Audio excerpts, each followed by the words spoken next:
Hi friends, இப்போ என்ன பார்க்க போகிறோம்னா எங்களோட தோட்டத்தில் சின்ன தோட்டம் தான், பெரிய அளவில் வைக்கல. அதில் என்னென்னா சொரக்காய் செடி வச்சுருக்கோம், சொரக்காய் கொடி. அதில் என்ன 2 சொரக்காய் காய்ச்சிருக்கு. அதில் ஒன்று இன்றைக்கி அறுவடை பண்ணலாம் அப்படின்னு யோசிச்சுட்ருக்கோம். ஏன்னா இதுக்கு மேலே வளருமா, வளர்ந்தால் ஒரு வேளை முத்திட்டுனா அப்புறம் சாப்பிட முடியாதுல, அதனால் இன்றைக்கி பறிச்சிக்கலாம் அப்படின்னு நினச்சிருக்கோம். இன்னும் கொடி ஃபுல்லாக வளர்ந்து முடிக்கலை.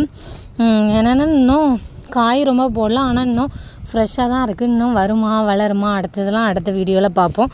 இப்போதைக்கு 2 காய் இருக்குது, ஒன்று குட்டியாக இருக்குது, இன்னொன்று நல்லா பெருசாகிட்டு, அதனால் இதை யூஸ் பண்ணிக்கலாம். வேறு நிறைய பிஞ்சு வந்துருந்து, ஆனால் எல்லாமே உதிர்ந்துட்டு.